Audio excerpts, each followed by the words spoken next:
Hello students, स्वागत तुमचं विक्रम अकॅडमीच्या YouTube चॅनलवर. आज आपण 11th स्टँडर्डचा बुक किपिंग अँड अकाउंटन्सी हा सब्जेक्ट पाहत आहोत. टॉपिक आहे 5th सबसिडरी बुक्स, जो आपल्याला आज शिकायचा आहे. ठीक आहे. तर स्टुडंट्स, काही इम्पॉर्टंट सबसिडरी बुक्सचे नेम्स आपल्यासमोर लिहिलेले आहे. तर हे एवढे बुक्स आपल्याला या टॉपिकमध्ये बनवायला शिकायचं आहे. पहिला बुक आहे cash book, number 2 PT cash book, number 3 purchase book, number 4 purchase return book किंवा त्याला रिटर्न आउटवर्ड बुक असंही म्हणतात. सेल्स बुक 6 वन आहे sales return book, return inward book असंही त्याला म्हणतात. आणि 7th आहे जर्नल प्रॉपर. तर आपण एवढे बुक्स बनवण्याची प्रॅक्टिस किंवा आपण या टॉपिकमध्ये हे एवढे बुक कसे बनवायचे हे शिकणार आहोत. ठीक आहे. तर सर्वात आधी आपल्यासमोर फर्स्ट आहे ते म्हणजे कॅश बुक. आणि आता आपण कॅश बुक कसं बनवायचं, कॅश बुकचा फॉर्मॅट काय आहे हे आपण पाहणार आहोत.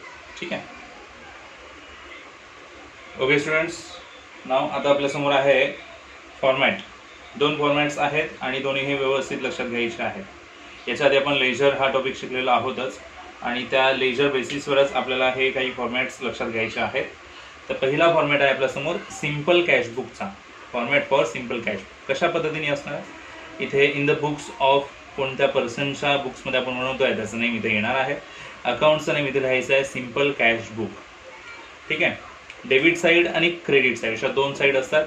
लेजरमध्ये लेफ्ट हँड साईडला डेबिट साईड म्हणतात आणि राईट हँड साईडला क्रेडिट साईड म्हणतात. म्हणून इथे DR डेबिट आणि CR क्रेडिट असं मेन्शन केलेलं आहे. नीट लक्ष द्या. कॉलम्स पहा कसे आहेत. पहिला कॉलम आहे तो date, receipt column, R number म्हणजे receipt number, LF ledger folio, amount रुपीजमध्ये.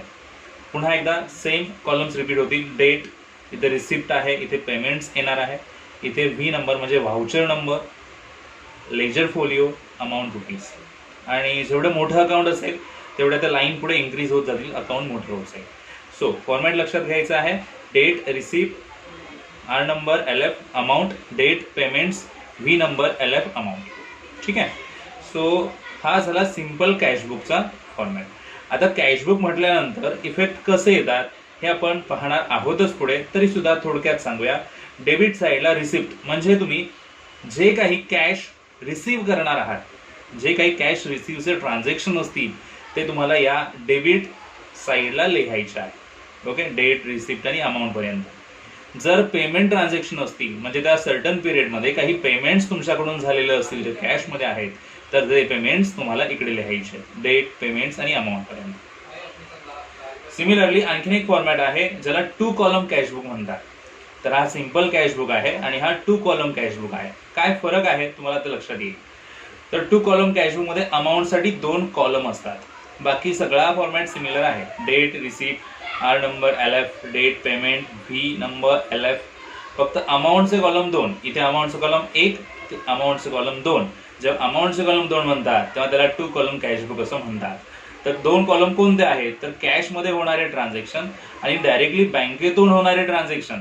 बँकमध्ये आपलं सेव्हिंग अकाउंटच असणार आहे, तर आपण डायरेक्टली बँकेतून काही सेव्हिंग अकाउंटमधून ट्रान्झॅक्शन करत असू किंवा करंट अकाउंटमधून ट्रान्झॅक्शन करत असू तर ते बँकेचे ट्रान्झॅक्शन इथे दिसायला हवे. सो कॅश ट्रान्झॅक्शन इकडे आणि बँक ट्रान्झॅक्शन इकडे. कॅश ट्रान्झॅक्शन इथे, बँक ट्रान्झॅक्शन इथे. जर काही रिसिव्ह केलेलं आहे कॅशमध्ये तर इथे येणार. बँकेमध्ये काही अमाऊंट रिसिव्ह झालेली असेल तर ती इथे लिहायची. ट्रान्झॅक्शन डेबिटमध्ये पूर्णतः. आणि जर पेमेंट झाले असतील, कॅशनी पेमेंट केलेले असतील तर आपण कॅशमध्ये अमाऊंट लिहूया. बँकेतून परस्पर पेमेंट झालेले असतील तर बँकेमध्ये आपल्याला अमाऊंट्स लिहावे लागतील. तर आपण सगळ्यात आधी पहिलं सबसिडरी बुक शिकणार आहोत कॅशबुक. आणि कॅशबुकमध्ये आपल्याला इथे 2 फॉर्मॅट्स पाहायचे आहेत, ते म्हणजे सिम्पल कॅशबुक आणि 2 कॉलम कॅशबुक. तर आता आपण ट्राय करणार आहोत सिम्पल कॅशबुक बनवण्यासाठी. ठीक आहे. तर तुम्हाला हे फॉर्मॅट्स व्यवस्थित रेकॉर्ड करून घ्यायचे तुमच्या बुकमध्ये, जेणेकरून तुम्हाला हा रेफरन्स म्हणून पुढे यूज होऊ शकतो. ठीक आहे. ओके स्टुडंट्स, आपण आज एक छोटा प्रॉब्लेम पाहत आहोत सिम्पल कॅशबुकचा. सी प्रॉब्लेम तुमच्यासमोर लिहिलेला आहे मी. नेक्स्ट प्रॉब्लेम मी लिहिणार नाही आहे, डायरेक्ट आपण सॉल्व्ह करायला घेणार आहोत. तुम्ही तुमच्यासमोर बुक ठेवायचं आहे आणि त्याच्यामध्ये क्वेश्चन पाहायचा आहे. ओके. सो 2019 इयर आहे. मार्च मंथचे ट्रान्झॅक्शन्स दिलेले आहेत तुमच्यासमोर. सर्व कॅश ट्रान्झॅक्शन आहेत. बघा लक्षात घ्या तुम्ही, ऑल ट्रान्झॅक्शन हे कॅश ट्रान्झॅक्शन आहे. म्हणजे कॅशबुक म्हटलं की सगळे कॅश ट्रान्झॅक्शन रेकॉर्ड होतात, क्रेडिट ट्रान्झॅक्शन रेकॉर्ड होत नाहीत. ओके, सो त्याच्या अमाऊंट्स इकडे दिलेल्या आहेत. आता हे ऑल ट्रान्झॅक्शन्स आपल्याला कॅशबुकमध्ये ठेवायचे आहे. तर कॅशबुकमध्ये ट्रान्झॅक्शन्स रेकॉर्ड करताना आपल्यासमोर येणार दोन साईड्स, एक डेबिट साईड आहे आणि एक क्रेडिट साईड आहे. डेबिट साईडमध्ये सरळ लिहिलेलं आहे रिसिप्ट आणि इथे पेमेंट्स. तर तुम्हाला काय लक्षात घ्यायचं आहे, ट्रान्झॅक्शन नीट पाहायचं आहे. तुम्हाला कॅश अकाउंट म्हणजे रिअल अकाउंटचा रूल माहिती आहेच, debit what comes in, credit what goes out. हा नियम आपण फॉलो करणार आहोत. म्हणजे कॅश कम्स इन, बिझनेसमध्ये कॅश येते तर ती डेबिट साईडला रेकॉर्ड करूया. कॅश गोज आउट असेल तर आपण ती क्रेडिट साईडला रेकॉर्ड करूया. म्हणजे प्रत्येक ट्रान्झॅक्शन जेव्हा आपण पाहणार तर तुम्हाला पाहायचं आहे कॅश येते की कॅश आपल्याकडून जाते, कॅश कम्स इन और कॅश गोज आउट. या दोन गोष्टी आपल्याला लक्ष द्यायचं आहे. ठीक आहे, सर्वात आधी आपल्यासमोर आहे 2019 मार्च 1चं ट्रान्झॅक्शन, कॅश इन हँड. याचा अर्थ आपल्याकडे आधीपासून शिल्लक असणारी कॅश, बॅलन्स असणारी कॅश, आणि हा बॅलन्स आपल्याला इथे डेबिट साईडला लिहावा लागेल. मी इयर आणि मंथ ऑलरेडी मेन्शन केला आहे, डेट येणार 1 आणि इथे तो बॅलन्स आहे म्हणून आपण इथे बॅलन्स अशा पद्धतीने दाखवूया. टू बॅलन्स ब्रॉट डाऊन म्हणजे BD लिहिला आहे शॉर्टमध्ये, BD. RN आणि LF कॉलममध्ये काहीही येणार नाही आहे, ते ब्लँक राहणार. फक्त अमाऊंट कॉलममध्ये अमाऊंट लिहा 2500. बस एवढंच ट्रान्झॅक्शन आपल्याला पुट करायचं आहे. ठीक आहे, पहिलं ट्रान्झॅक्शन आपण पोस्ट केलेलं आहे, मी ते टिक मार्क केली. नेक्स्ट ट्रान्झॅक्शन आहे, डेट आहे 5, कॅश पेड टू सुरेश. नीट पहा, पेड म्हणजे आपल्याकडून कॅश जातीये की आपल्याला कॅश मिळते. पेड टू म्हणजे आपल्याकडून कॅश जाते, सरळ आपल्याला वर्ब मधून मिनिंग इथे मिळणार आहे. कॅश गोज आउट, आपण पेमेंट करतोय म्हणजे आपल्याकडून कॅश जाते, आणि जर आपण पेमेंट करतोय तर तुम्हाला क्रेडिट साईडला पेमेंटच्या सेक्शनमध्ये दाखवावं लागेल. तर डेट फॉलो करूया आधी. 5 पेड करतोय सुरेशला म्हणून सुरेशचं नाव घ्यायचं,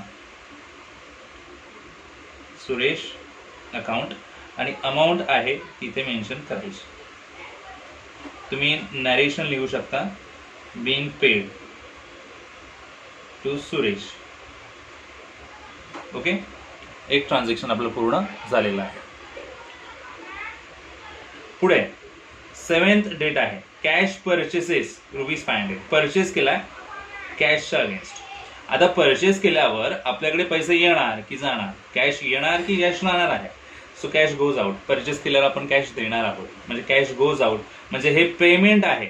म्हणजे इथे लिहिणार कॅश येते तर डेबिट साईडला, कॅश आपल्याकडून जाते तर क्रेडिट साईडला. कॅश गोज आउट म्हणजे क्रेडिट साईड, पेमेंट इथे लिहिलेलं आहे आपण. सो परचेस म्हणून कॅश जाणार आहे. सो नेक्स्ट डेट येणार आहे 7, इथे लिहिणार आपण बाय परचेसेस अकाउंट. किती अमाऊंट आहे पहा, ₹500. ठीक आहे, आता इथे नॅरेशन मेन्शन करू शकतो जसं आपण जर्नल एंट्रीला लिहितो, being goods purchase, being goods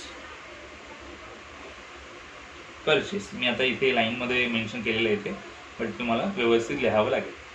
तर 7th डेटचं ट्रान्झॅक्शन आपण कंप्लीट केलं आहे. ओके, नेक्स्ट डेट आहे 14 आणि कॅश रिसीव असं सांगितलं आहे. कॅश रिसीव म्हणजे कॅश कम्स इन, पैसे येत आहेत, कॅश कम्स इन, पैसे येत आहेत म्हणजे डेबिटला पहा रिसिप्ट लिहिलेला आहे म्हणजे रिसीव्ह होणारी कॅश रिसिप्ट साईडला जाईल.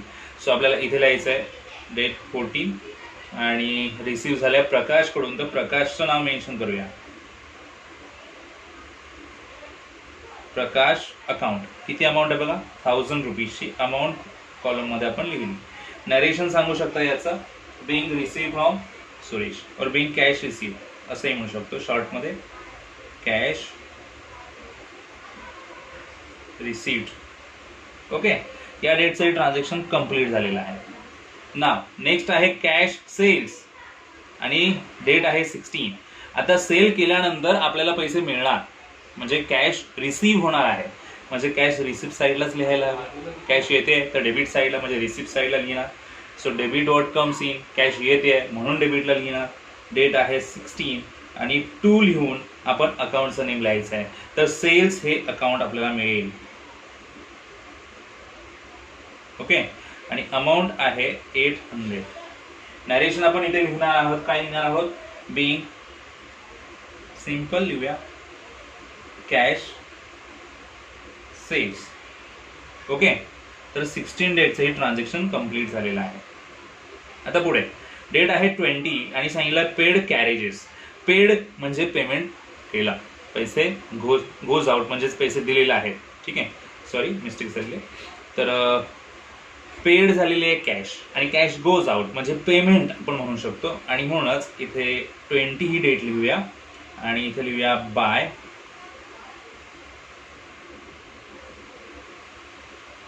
Carriages account. ठीक आहे, आणि नॅरेशन लिहूया ना आपण इथे, काय लिहूया, तर कॅरेजेस पेड गेले तर तसंच लिहूया बिंग. अच्छा, कॅरेजेस म्हणजे काय म्हणायचं असेल तर कॅरेजेस म्हणजे माल वाहतुकीचा खर्च, त्याला कॅरेजेस असं म्हणतात. सो माल वाहतुकीचा खर्च 100 रुपयाचा झालेला आहे. ठीक आहे, लास्ट ट्रान्झॅक्शन आहे, डेट आहे 25. Paid salary ₹500. आता सॅलरी पेड केली आहे याचा अर्थ पेमेंट झालेलं आहे हे सरळ समजतंय. कॅश गोज आउट असं आपण म्हणू शकतो, पैसे गेलेले आहेत. ठीक आहे, मग आता कॅश गोज आउट आहे तर आपल्याला पेमेंट साईडला लिहावं लागेल डेट 25. ओके, आणि सॅलरी पेड केली आहे तर सॅलरी नाव लिहूया अकाउंटचं, by salary account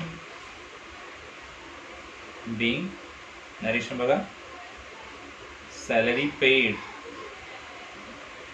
okay, amount लिहूया 500 रुपीज. ठीक आहे, आणि अशा पद्धतीने जेवढे ट्रान्झॅक्शन आपल्या समोर दिले होते ते ऑल ट्रान्झॅक्शन्स आपण इथे कॅशबुकमध्ये, सिंपल कॅशबुकमध्ये पोस्ट केलेले आहेत. जर कॅश येत आहे, रिसीव्ह होत आहे तर रिसीव्ह साईडला म्हणजे डेबिट साईडला लिहिली आहे. जर आपल्याकडून कॅश जाती आहे म्हणजे पेमेंट्स होत आहेत तर आपण क्रेडिट साईडला कॅश ट्रान्झॅक्शन ते लिहिलेले आहे. प्रत्येक ट्रान्झॅक्शनमध्ये ते पर्टिक्युलर अकाउंट आपल्याला मिळालेलं आहे आणि ते अकाउंटचं नेम इथे आपण रिप्रेझेंट केलेलं आहे. ओके, जसं की Suresh account, purchase account, carriage account, salary account, इकडे प्रकाश अकाउंट, सेल्स अकाउंट, असे अकाउंट्स आपल्याला तिथूनच मिळाले आणि आपल्याला तसे ते घ्यायचे आहे.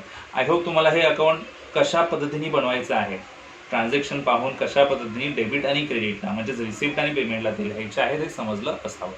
आता फायनल स्टेज ते म्हणजे अकाउंट क्लोजिंगची. ठीक आहे, तर अकाउंट क्लोजिंग आपण करूया.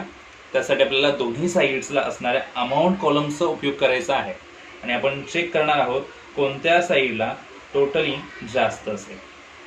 ओके, तर चला बघूया.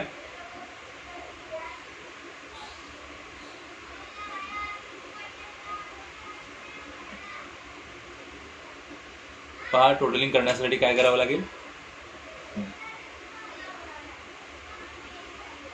या साईडला टोटल किती असणार आहे डेबिट साईडची आपण रफ मध्ये करूया.